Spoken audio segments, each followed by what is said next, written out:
Hello बच्चों, कैसे हो? आपकी तैयारी कैसी चल रही है? मैं आज अपने पर्सनल एक्सपीरियंस बताने वाला हूं। जब मैं आप लोग के ऐसा यही एस्पिरेंट था तो कैसे तैयारी करता था उसके बारे में बात करूंगा। बड़ा मज़ेदार जर्नी रहा मेरा। तो जरा मैं शेयर करता हूं आपसे अपनी जर्नी के बारे में। सबसे पहले मैं अपनी बात करूं, सेल्फ इंट्रोडक्शन, यानी कि मैं अपना इंट्रोडक्शन दे रहा हूं। मैं संदीप कुमार, आईआईटी आईएसएम धनबाद से माइनिंग इंजीनियरिंग कर रखा हूं और यहाँ पे फिजिक्स पढ़ाता हूं। तो मेरे बैकग्राउंड को समझना पड़ेगा आपको। सबसे पहले मेरे बैकग्राउंड को भी समझना पड़ेगा कि मैंने कैसे तैयारी की। मेरे साथ यूनिक चीज़ हुआ। ट्वेल्थ मैंने हिंदी मीडियम में दिया और आईआईटी जेई इंग्लिश मीडियम में। आप समझ सकते हैं, अपने से कोरिलेट भी कर सकते हैं। जो लोग हिंदी मीडियम के होंगे और इंग्लिश में एग्जाम दे रहे होंगे आईआईटी वगैरह, वो कोरिलेट कर सकते हैं कि कितनी दिक्कत आती है। लेकिन दिक्कत तो हर एक जगह आती है, उससे डरना क्या है। तो अब मैं आगे बढ़ता हूँ कि किस तरीके से गया है ये जो जर्नी रहा मेरा। वो जस्ट लाइक रोलर कोस्टर था। कभी अप कभी डाउन, कभी अप कभी डाउन, ऐसा रहा। ये अप डाउन में सबसे इंपॉर्टेंट होता है आपको अपने ऊपर विश्वास। अगर आप अपने ऊपर विश्वास रखेंगे तो ये अप और डाउन जो हो रहा है वो मज़ेदार लगेगा। जैसे रोलर कोस्टर में जर्नी आपकी मज़ेदार लगती है, वैसे ही ये जर्नी भी आपको मज़ेदार लगेगा। तो उसमें क्या क्या आप करोगे इस जर्नी में और क्या क्या नहीं करोगे। जैसे आप आईआईटी की तैयारी कर रहे हो या आप नीट की तैयारी कर रहे हो, तो क्या क्या आपको करना है और क्या क्या नहीं करना है, जिससे ये जो जर्नी है आपके लिए यादगार रहे, वो मैं बताने वाला हूँ। और मैंने जो किया बेसिकली उसकी बात करता हूँ। मैंने क्या क्या किया वो देखिए। सबसे पहले मैं अपने सिलेक्शन के प्रति आश्वस्त रहता था कि मेरा सिलेक्शन होगा ही होगा। ऐसा नहीं था कि झूठ में या सच में, लेकिन अपने आप में मैं आश्वस्त रहता था कि भाई ऑलवेज पॉजिटिव अबाउट सिलेक्शन, कि हाँ सिलेक्शन होना ही होना है। अगर आप भी रहोगे ना तो पढ़ने में मजा आएगा कि ठीक है हम अपना मेहनत करते हैं, जो भी काम है वो करेंगे, बाद में देखा जाएगा सिलेक्शन का। मेरा सिलेक्शन होगा। अगला जो पॉइंट है, स्मार्टली वर्क हार्ड। वर्क जो किया, आप लोग भी करते हो वर्क, लेकिन उसको स्मार्टली करो। स्मार्टली का मतलब ये है कि जैसे मान लेते हैं कि कोई क्वेश्चन हमने बनाया, एक्सरसाइज सीट में था क्वेश्चन, उसको आपने बनाया, और जब आपको जरूरत पड़ा तो आपको तुरंत मिल जाए कि हाँ जी ये क्वेश्चन इस मेरे कॉपी में है, तो उसको बोलते हैं स्मार्टली वर्क। या आप ऐसा समझो कि आपने पूरा चैप्टर खत्म किया, उसके बाद उसको शॉर्ट नोट्स बना लिया। अब ऐसा शॉर्ट नोट्स आपने बनाया कि उससे बाहर का चीज नहीं होगा, सारे आपके जो भी क्वेश्चन आएंगे उसी शॉर्ट नोट से आएंगे। तो उसको आप बोलिएगा smartly work hard. Trust on teacher. इस पूरे जर्नी में सबसे ज़्यादा इंपॉर्टेंट है कि आप अपने टीचर पे ट्रस्ट करें, क्योंकि अगर आप ट्रस्ट नहीं करेंगे ना तो फिर ये मज़ा नहीं आएगा। ट्रस्ट करना होगा, क्योंकि सबसे ज़्यादा जो चाहता है कि आपका सिलेक्शन हो, आपके अलावा, आपके गार्जियन के अलावा, तो टीचर ही है। टीचर ही चाहता है कि भाई हमारे हर एक स्टूडेंट का सिलेक्शन हो जाए। तो इसीलिए आपको ट्रस्ट करना पड़ेगा टीचर्स पे। असाइनमेंट। जब आपको असाइनमेंट मिलता है, या जब मुझे मिलता था असाइनमेंट, तो क्या होता है कि असाइनमेंट मैं करके जाता था फिर इंस्टीट्यूट। ऐसा नहीं होता था कि असाइनमेंट नहीं किया और चला गया और क्लास में जाके एक्सक्यूज दे रहा हूँ। एक्सक्यूज क्या दे रहा हूँ भाई? कि नहीं सर मेरी तबीयत खराब हो गई थी, घर में कुछ काम आ गया था, या लाइट नहीं थी। वैसा कोई एक्सक्यूज नहीं। असाइनमेंट है तो उसको बनाना ही है और जाना ही है। ये बड़ा जरूरी है। इसके बाद जो जो पॉइंट था, एक रिवीजन। आपको रिवीजन करते रहिए। रिवीजन करने का मतलब है कि आप जो पीछे का पढ़ चुके हैं वो आपको पता होना चाहिए कि आप क्या पढ़े हैं। तो इसके लिए आप बार बार क्या करेंगे कि उसको रिवाइज करते रहेंगे। आपने जैसा पहले मैंने आपको बताया कि आप शॉर्ट नोट्स बना ही रहे हैं, शॉर्ट नोट्स को ही रिवाइज करते रहिएगा तो आपको पता चला कि आपके सारे पॉइंट आपको याद हैं, कहीं कोई दिक्कत नहीं होगी। मॉक टेस्ट दीजिए। टेस्ट दीजिए, या आपके जो कोचिंग में टेस्ट होते हैं वो जरूर दीजिए।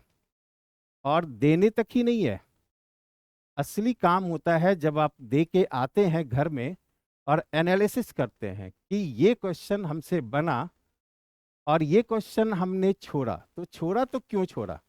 टाइम के चलते छोड़ा, या क्वेश्चन हमें समझ में नहीं आया, या उसके बारे में कंसेप्ट क्लियर नहीं था, ये जरूरी है। या मान लीजिए कि आपने अटेम्प्ट लिया और क्वेश्चन जो है वो क्या हुआ कि आंसर आपके गलत आ गए, तो गलत आए तो क्यों आए वो भी समझना आपको जरूरी है, कि आपके सिली मिस्टेक थे या आपके मतलब आपने कंसेप्ट ही गलत लगा दिया, ये सारे कुछ। और ये सारा कुछ मैं करता था कि जब टेस्ट होता था उसके बाद एनालिसिस करता था। एनालिसिस क्या करता था कि देखता था कि यार ये गलत क्यों हुआ, और अगर ये सिली मिस्टेक है, गुना मल्टीप्लिकेशन एडिशन सब्ट्रैक्शन में कोई गलती है, या फार्मूला कोई गलत लगा दिया था, जानते हुए भी गलत लगा दिया, तो फिर आगे उसका केयर करता था कि भाई ये चीज नहीं होना चाहिए, अगर ये होगा तो फिर दिक्कत है, तो फायदा नहीं है फिर आपके इतने पढ़ने का। तो मॉक टेस्ट में जो फायदा होता है वो ये होता है कि जब आप दे के आओ, एनालिसिस करो, जो क्वेश्चन बना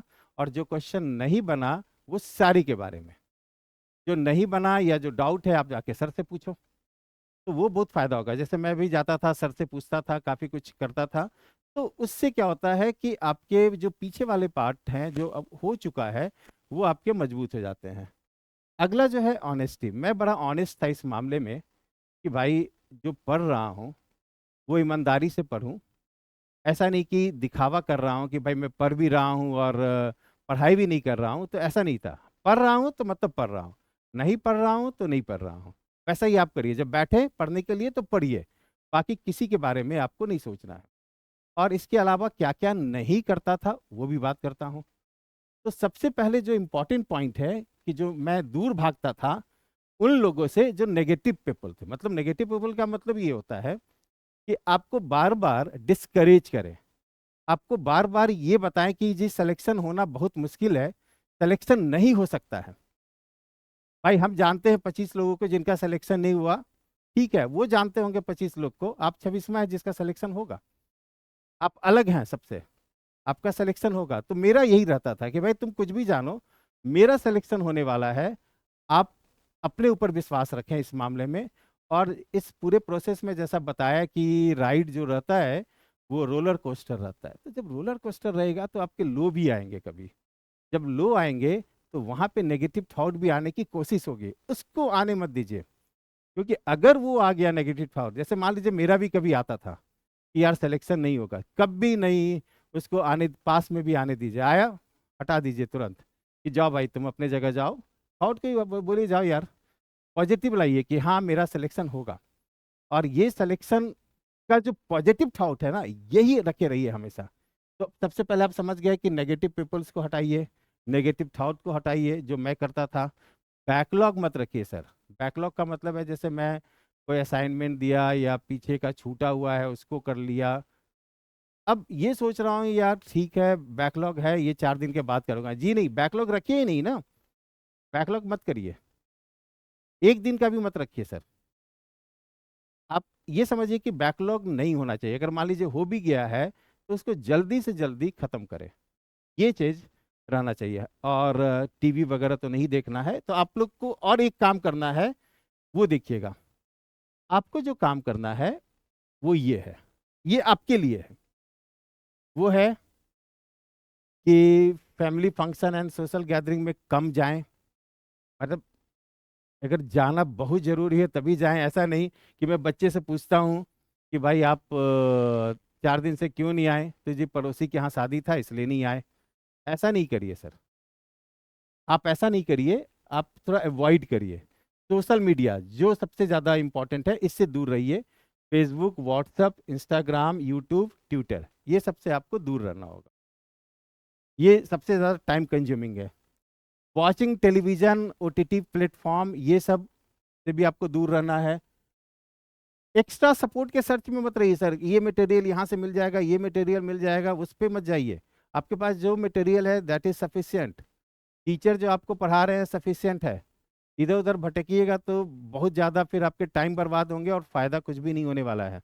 तो खैर हम लोग के समय में ये सब कुछ पॉइंट जो थे आपके, एक्स्ट्रा सपोर्ट बहुत ज़्यादा यूट्यूब और ये सब का नहीं था, तो उसमें दिक्कत भी कम हुई थी। अब आते हैं हम लोग नेक्स्ट पॉइंट पे कि भाई आप इतना मेहनत करो, इतना मेहनत करो कि एक शेर है सुनिएगा, खुदी को कर बुलंद इतना, खुदी को कर बुलंद इतना, कि हर तकदीर से पहले खुदा बंदे से खुद पूछे, पता तेरी रजा क्या है। इतना मेहनत करिए सब, इतना मेहनत करिए। Best of luck for the exam and for the preparation. Thank you.